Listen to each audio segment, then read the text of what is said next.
Hello. Hello, welcome to the board. This is episode 33. I'm Kirsten Donaldson, this is Gavin Coughlin and Paul Flewelling joining us on the couches. We're all back together again. Today we're going to be talking about Arbejdsglaede. Which Good pronunciation, I like that. I wrote it phonetically, but I actually left it at my desk, but I've been practicing all morning. Gav, how do you pronounce it? Arbelsgarble. Yeah. That's how I pronounce it. Okay, well... I think that's the correct pronunciation. Paul, as the person who came up with the idea for today's show, do you want to explain a wee bit about the concept first, and then we can talk a bit further about it? What triggered me thinking about this, I saw this a while ago, the TED Talk by Alexander Kurif, I think his name is, and a couple of days ago we had Sandy Mamoli, one of the local coaches, came in to talk about their, with David Moll from TradeMe, came in to talk about their experiences while they were over in Sweden, Stockholm to be exact, talking to the guys at Spotify. And they said that the Swedish have a unique disposition, and I was saying, well, maybe that's not just, the Swedish, it could be the whole of Scandinavia, because they have this unique, they have a word which means... I think what is unique is that they're apparently the only people, the Scandis, that have that word. Have that word, which means happiness at work. Arbejdsglæde. Arbelsgarble. That's right. Arbejdsglæde. So arbeids means work. And glæde means glad or happy, right? Yeah, that's right. Yeah. So, but they're the only, those three countries, Denmark, Sweden, Norway, are the only three countries that can concatenate those two words together. And, there are other countries in the world. Interestingly, Japan has a word. Can you remember? No, it starts with K though. It starts with K, and it is work to death. Yeah. Work to death. So they're kind of the entirely opposite end of the spectrum. Yeah. Death by work, in other words. So don't go and work in Japan. Yeah. So just interesting, and I watched the TED Talk a couple of times, and I'm fascinated by how important happiness is in what you do. We spend a lot of time at work, and it's important to be happy in what you're doing, because otherwise it's just a job. And if you're not happy, you're not passionate, and you're not feeling fulfilled, all those kinds of things. So it's interesting sometimes when we do workshops on Scrum, we talk to people about all the benefits of Scrum, and when we start talking about team morale and team happiness, not everybody cares about that part. You can see them glaze over, because that's not about delivering. That's not about being on time or under budget. So some people actually don't see the value in that, which always shocks me, because obviously a happier workplace produces better. Yeah, I guess they just don't see the link. I guess because a lot of people are taught that success is about things like profit, that's right. and completing to deadlines and keeping the minister off the front page of news and those sort of items. Yeah, and so they haven't had that connection made between the fact that if people are happy, then productivity follows. And like the simple example they give in the TED Talk is the bus driver who was really cheerful when people get onto his bus. He was like, this is the example he gave. Who is this bus driver? I've never met a bus driver that's cheerful when I go on the bus. Exactly, and how sort of weird does it make you feel? Actually, it is lovely when it does really happen, isn't it? That's right. When you get a great bus driver who's really friendly and really willing to sort of help out and whatever, then the bus atmosphere is completely different from when that bus driver is a complete miserable sod and driving badly, slamming the brakes on, cursing under his breath. Not stopping people. I've got some statistics about happiness in the workplace. If you'd be interested in hearing any of them. Sure. So 66% of satisfied employees put in extra effort at work. You need at least 3 hours of therapy to begin relieving depression or anxiety. What relevance is that second item? I guess that's... Well, if you're depressed or anxious about work, then you need to overcome that, and a lot of people overcome that. The short answer is to go out and get drunk. Yeah. I see that a lot in therapy, isn't it? In startup communities. Yeah, that's exactly. It's a form of therapy. But it's talk therapy, really, isn't it? Talking a great form of therapy. People, And I suppose they need to take time off for, to... So that's the impact it has on the business, unsatisfied employees are 11 times more likely to move to a new organisation, which just makes sense, really. Yeah. And the happiest workplaces I've seen have very low staff turnovers. Yeah. 58% of employees seldom, if ever, receive thanks from their manager, which I think is pretty shocking.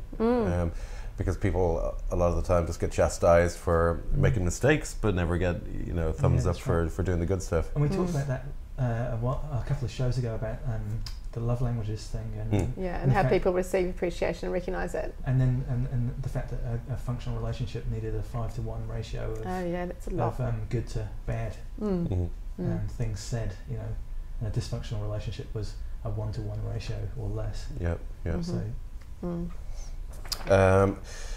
let's see. Yes, happy workers are 22% more productive than unhappy workers. That's from Andrew Oswald, the professor at Warwick Business School. So obviously being 22% more productive is a benefit for the business there. Happy workers are 28.4% less absent than unhappy workers. And there's the stats go on basically, and they attach some monetary value there, which mightn't equate to New Zealand. But obviously, if you do have a happy workforce and you don't have people leaving all the time, and that they're being more productive, then why wouldn't you try to maintain that and to increase that? And you know, in my mind, especially being a former software developer, knowledge workers are particularly hard to please because they are quite complex creatures in terms of what they do. They solve problems all day, and they've been doing that. Like from my example, you know, I've been programming since I was 11 years old. You know, I'm quite passionate about that, and I if I don't feel fulfilled. That's 30 years. It is. As of yesterday. 33 years to be exact. 33, right? I'm not very good at maths, but wow. And so if I'm, that's my job, you know. But I'm also it was also a hobby to start with. But if I'm not feeling creative or fulfilled at work, then obviously I'm just going to be, it's just going to be a humdrum for me, and I'm just going to I'm going to find other things to do essentially to tax my brain. You know? It's interesting though. The big takeaway for me from that, I only watched the short version of the TED Talk, but admit, but the big takeaway for me was that responsibility starts with the individual. You know, when people are talking about happiness in the workplace, a lot of it is about managers or leaders or whoever, you know, putting measures in place to make sure that people are able to do what they want and that they're happy. But this talk talked about people taking responsibility for themselves for making change, and it had a great example as well, which I'm just about to tell you about. Just quickly, it was about some junior nurses that started at a hospital, were really excited about their job, and they got there and they found it a quite toxic environment where no one was happy. So they started with one measure that they introduced, whereby they they would give one employee a day praise and stick a little stuffed elephant on their uniform, and within 6 months that workplace had turned around, and that started with 3 of the most junior team members making a change and taking responsibility for that. I thought that was quite an exciting concept, rather than everything flowing downwards. And so I think all management has to do really is say you're allowed to be happy at work, and or if they recognise that there's a problem with the happiness levels at work, then say, well, you guys are allowed to be happy. I don't think that even in that case, no one said to these girls, young nurses, that's right, you know, they just took it responsibility in their own hands. It didn't require any buy-in from management. It was just a little thing. It's because they were new into that environment. But I was thinking, if you had a toxic environment that you were trying to detoxify, that you need some trigger points, that's all, to get things started. Oh, absolutely. And those skills were a trigger point. You know. I think also the 3 steps to happiness that they mentioned in this talk is a really good start for everybody as well. Cool. Yeah, and do you know what they were? Yeah, well, first one was a level 5 good morning. I believe so. When you come in the morning, just give a big, genuine good morning to the people there. So and what does a level 5 look like to you, Gav? Let's see. Straight there. Good morning, Paul. Yeah. You are looking fantastic. Quite loud. Sorry, that's find that too quite loud. overwhelming. That's level 5. I was trying to do level 5. I'm probably more of a usually just a level. You're just like, sorry, I'm late, kind of thing. That's right. That was what it was this morning. I'll just do the classic Kiwi hello. But I think saying good morning is really important. It is. I don't think that the classic hello is a level 5 at all. I think it's a level 1, to be honest with you. I think, but you know, if you said you look fantastic today, then that would make me shine all morning. And no one ever says that to me here. Yeah, you guys. You do look good this morning. You say it to each other. You never say it to me. You guys are hopeless. Be so much happier. I want some more of that. We should all try that. And another one was celebrating your victories. Which you talked about as well. Not only concentrating on the things that didn't go so well, but really understanding things that did go well. And we spoke a while back about project retrospectives, and one thing that guy did in the project retrospective, which took 3 days, was a very long one, but he made people talk about the project and what went well on the project, and use artifacts to describe what went well in the projects and what they achieved. So they actually started to realize all the good stuff that they did, where they had been concentrating on all the negative stuff, and they realized that it wasn't as much of a failure as they thought. They had a lot of successes. Yeah, I mean, how common is that in retrospective? So people, like, you ran that retrospective for that company, and they said, oh wow, we're allowed to talk about the good things that happened. Yeah, yeah. We've never been allowed to talk about the good things that happened before. Yeah, There's exactly. too much time dwelling on the bad. Yeah, that's all the Yeah. retrospectives just focused on what was wrong, Yeah. not what was right, which is, anyway. The last one of these steps I'm interested in, I might have a bash at maybe today because I'll forget after that, but is list 3 good things that happened today at the end of the day. And obviously they can be quite simple things like I managed to ace making my latte this morning, for example. Well, it's interesting because a lot of people think that, and at least years ago, well, certain places I worked in anyway, I worked in a big telecommunications place and an awful financial centre before, and the thing that everybody thought would increase workplace happiness was bonuses and money. And it was all money driven, it was all bonus driven, and it just obviously didn't, like, you could just step in there to see that it didn't make anybody happy. And while it's true that if you get paid too little, you feel undervalued, and you can get really down about that, but paying people more and more and more isn't what actually makes you happy. It's not what you're... Well, yeah, obviously it can't, and there's a ceiling on how much money is going to make you happy. Yeah, that's right. If there's a fundamental problem in your work environment, then nothing's going to help. Make you happy unless you, I don't know. It's interesting that, and we've talked about this before. The responsibility of the company that employs somebody is to take the issue of money off the table for them, so that they don't, so that they're happy to come to work and do their jobs, and they don't have to think about. Yeah, I mean, and the people who, are chasing the money probably are not a good cultural fit for a company like ours, and they will naturally leave, But one of the other things I liked about this talk was talking about liking your colleagues, and that's something that we really concentrate on here when we're recruiting as well. It's not just technical ability, because actually a lot of that can be taught if they're reasonably intelligent, but it's, how will they fit in with the team. That's right. Because we spend so much time together, it's nice if we can actually genuinely like each other. And we have to walk through the door as well. And we have to form very tight relationships, and that's the collaborative nature of what we do. And so we have to be comfortable, close to each other. And I was just talking about the 3 levels of things with the team that I'm coaching. The 3 levels of things that you're prepared to say. And I think it was 1 was things that you'd say to strangers or acquaintances. 2, the things that you'd say to your close friends. And 3, the things that you'd say when you were drunk. And I was going to choose to family for the 3rd one, actually, because that's always very blunt as well. Right. And I was just saying, and I was saying to these guys, you work really closely together. You really should be, and the organisation's making a big ask on you in this case, and so you should really be saying the things that.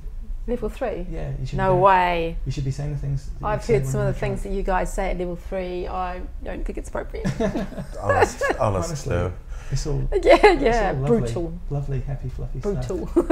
And then there's a lot of things that you can do to help increase your workplace happiness, and a lot of things that management can do as well. I don't know, here for example, there's some nice little touches, like we have a bowl of fruit, and we have a great coffee machine, so you don't have to spend like $10 a day on coffee, and everybody loves that machine. And we have stand-up desks because people wanted that option, and which is great. I love that stand-up desk. Yeah. I love standing. Yeah, absolutely. And just little things like even when staff members bake stuff and bring stuff in, and people share stuff around. Just like me that. and Ruka, to be fair, and most Bradley, of the time. But Bradley needs to start. He needs to do a little bit more, because me and Ruka have really carried the can in the last year. Yeah. And we also we socialise at times. I think that's really important. And then there's beers on Friday night, which is a great chance to sit down and talk about something other than work. Exactly, yeah. If we sit around that table, sometimes stay for a little while and eat some chips and have some beer. And say the things that you don't normally say unless you're drunk, exactly. Yeah, exactly, yeah. Well, yeah.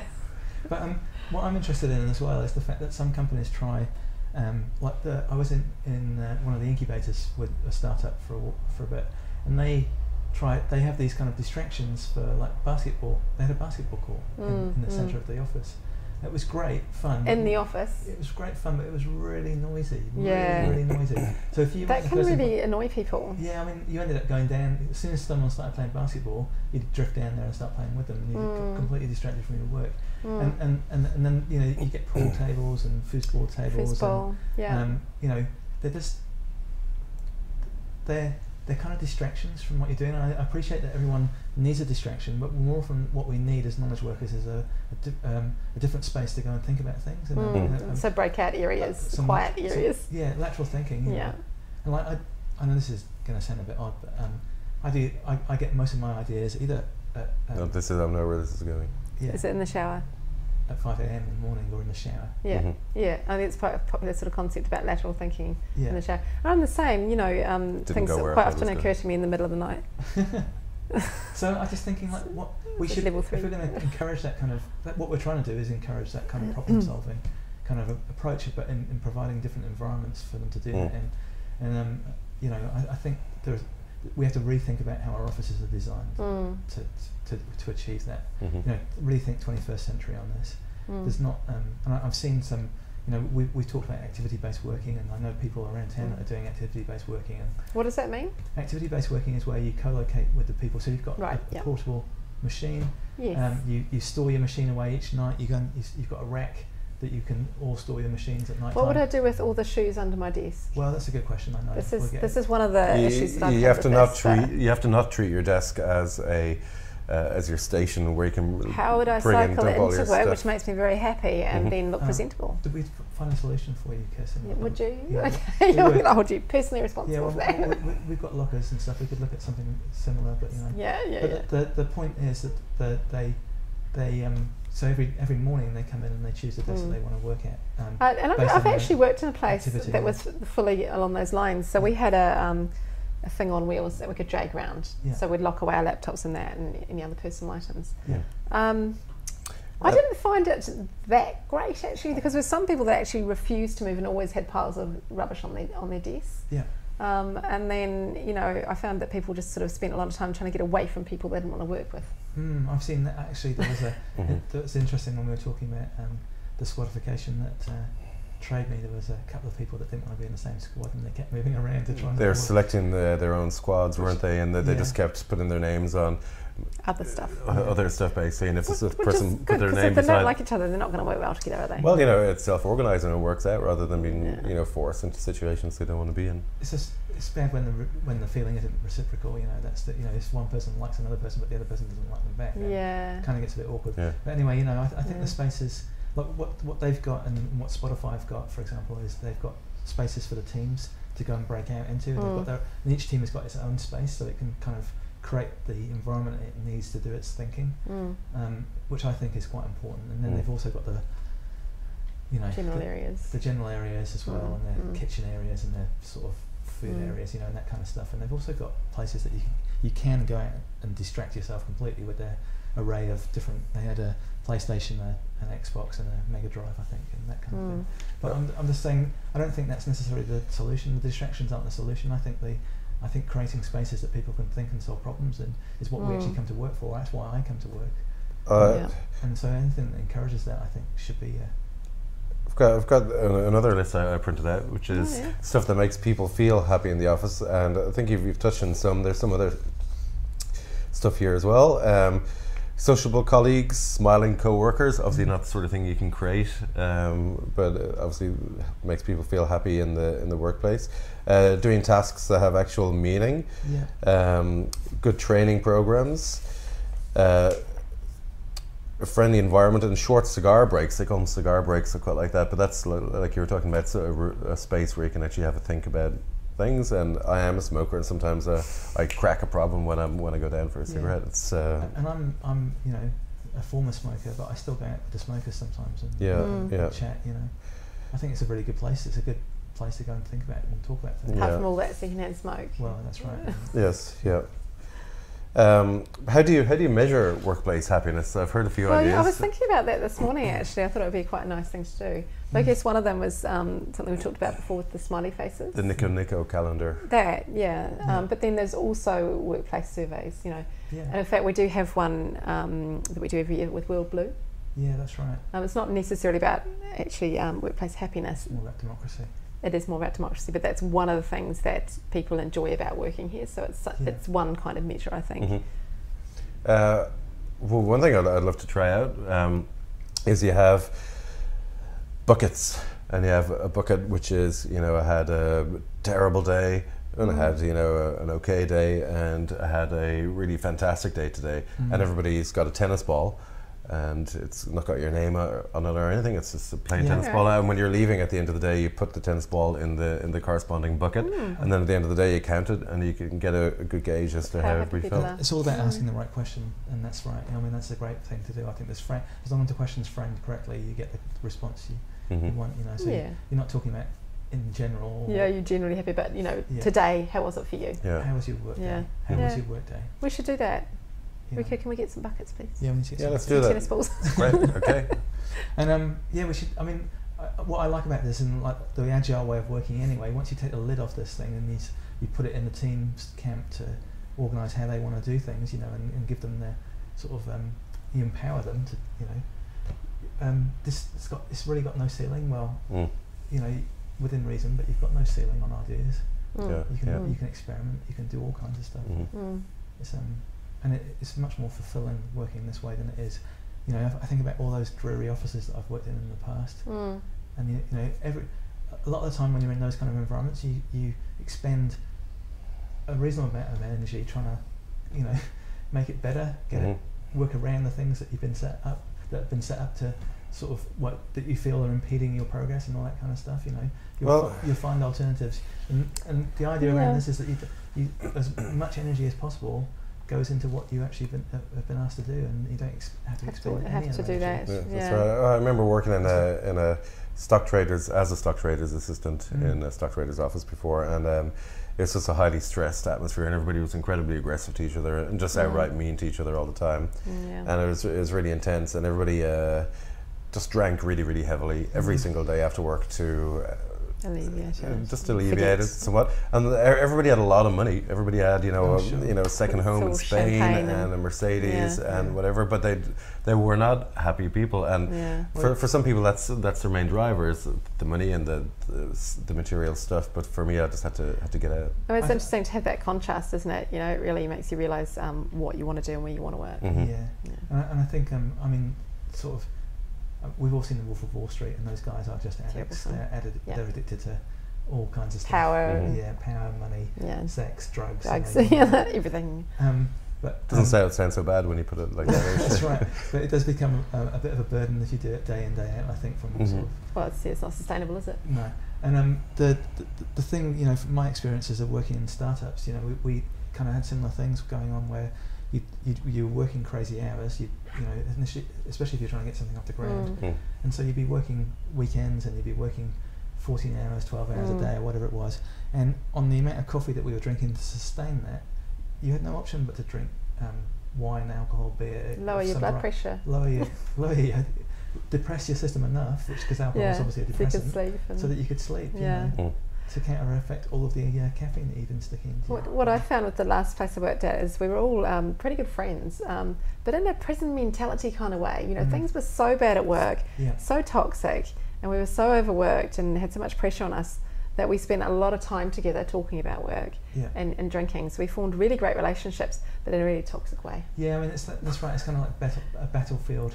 Brotherhood, sisterhood. It is. But interesting, I met up with a bunch of them last week, and they've all gone on to different things, except one person. But we've maintained that friendship, but it's so much better now because we're not just sitting around complaining and finding that commonality and something that's very negative. We're talking about the new things that we're doing, and it's really a much more interesting and fun time. And obviously it's an us against them situation. It became very much that in terms of management and worker bees. That's right. And so that's not going to get a great result for the company at the end of the day. No, well, we all left. Like, there's a bunch of us that just left. So they lost good people. Yeah. Well, management are responsible for setting a culture better. I remember working in that telecommunications place before, and we got a new manager, and he came in and he said, you guys, I expect you to work hard, expect you to put in, the hours we need to get stuff done, and it's my way or the highway. He actually used that term, and instantly he turned out to be fired for embezzling funds. So, but want to do it his way, just a terrible culture to create. So management does have an impact. Absolutely. It's like if you look at the Toyota way and the kind of the pillars of lean. the foundation is management and their leadership. Yeah, and I think here we're really lucky because we've got someone who's really willing to experiment. He's very people orientated, and he really believes in these principles. So we're lucky we've got that coming, from the business owner downwards, and then obviously we're all working towards the same thing as well. That's right. He's the one who's usually practicing fly fishing or skateboarding. He's an ideas man, he's being creative. He does that stuff. So that's nice. I was just remembering an occasion, a friend of mine was telling me they got this new boss and a new CEO. He came in, he gave a speech at the start, and he said, "I just want you all to know that I have an open door policy." But he followed it up with, "Of course, I don't mean it won't literally be open," which made me laugh a lot. It's a great example of what not to say. Yeah, that's right. And he had an office with a door on it. Pretty much. There's some great books to read around this stuff in terms of the anatomy of peace is one example, which talks about if you're at conflict with somebody, you can't treat them like a human being.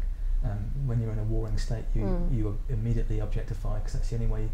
Literally, if you're at a war state, that's the only way you can kill someone, is by treating them as an object. It's so dramatic. I didn't want to kill anyone. I know, and so if you you want to win, basically. Yeah, it's a win. And there's no option but winning. And you have to objectify that person to beat them. And I've heard it so many times in terms of my wife was talking about this person. There was a yoga challenge, a 40-day yoga challenge, for example. So doing yoga every day, 40 days, yeah. And it's the person who gets to the most. Oh, sorry. There's a certain threshold. Once they cross that threshold, they're recognised as completing the challenge. And she was in competition with somebody else, and she completely objectified this person in order to achieve her win. So that's all I heard. The language she was using around this person wasn't by name. It was so amazing to think of yoga as competitive sport. I know. And my wife's that kind of Mrs. I'm not competitive. Yeah, but it's when you set yourself a challenge, sometimes being spurred on by comparing yourself to someone else helps, doesn't it? That's right. I'm just saying that you can still treat that person as a human, and not necessarily. Can you? Yeah, I think so. You don't need to go into a warring state. The anatomy of peace talks about it in detail. Right. And so, the sort of the steps that you need to take in order to stop objectifying people and treat them like human beings. And part of that is I do agree actually. Yeah. I think offering each other support to achieve a personal goal for me would work better than someone saying, "Well, I've done X many and you've done X many." And just part of my reason for saying about the competition sort of stuff is a lot of teams that work in organisations get into a competitive state with each other. Who's got the highest velocity? Who's done the most stories? Like on Silicon Valley the other night. Yeah, you haven't actually seen this yet, but we'll give it to you. And they just introduced Scrum. What was that? Jared said something like, "It's just a competition to see who can work faster." Yeah, Scrum is just a way to get people to work harder. It's very funny. You're going to love it. Actually. So, and the whole point being is that they all work for the same organisation, and the ideal outcome for the organisation is they work together. They work together. Particularly in this situation, if these guys are in a startup. Yeah. But that's naturally competitive. So whatever the organisation can do to encourage that working together, spirit should be competitive. We've seen it so many times when we run those workshops. The paper plane game, for example. We've got two teams basically at war with each other, trying to beat each other, and then you remind them in the final sprint that they're actually working together. Same company. Actually, the first time ever around that on Monday, and there's obviously two teams, and they started out being a little bit competitive, but one team, as hard as they tried, could not make a successful paper airplanes. First time I've ever seen it. Were they weren't ladies, were they? No. Because I can't make one. I find quite a lot of ladies can't. No, there's two guys and interesting. We had the same on Friday. Do you remember? Yeah, I've had it before. But the teams as well. actually at the end, the other team felt for them and they joined forces. Was that without prompting round. From you? Because I've always had to sort of prompt and say, you could help those guys out. Yeah. Well, that's good. Yeah, absolutely. Thank God. So that worked quite nicely for that exercise. Absolutely, and it was also showed the power of self-organising and working together and communicating and everything. So it was quite good. But I was getting a little bit worried because people were getting quite demoralised when they couldn't. It is horrible when you can't make even one fly. Yes. Yep. If you're like letting everyone down. That's right. And so they had to. I think that. We reminded this team on Friday, the two teams on Friday, that they were actually working together. Did they want to share some tips about how to build planes? Because obviously one team was really successful at building planes, but they hadn't. But I like that your team didn't need to be prompted when you Yeah, start on Monday. that's great. Yeah, that's right. So I think that's all we have time for Yeah, that's It is. today. It sounds like we're going to start measuring our workplace happiness by using that bucket idea, which will be That's interesting. Right. Maybe show some leadership around happiness as well. Yeah, Yeah. yeah, Giving the guys at least permission to be happy at work. yeah, exactly. If they're not already. Cool. Okay, thank you, and we will see you See you in a couple of weeks. Bye bye. Thank you. Thank you.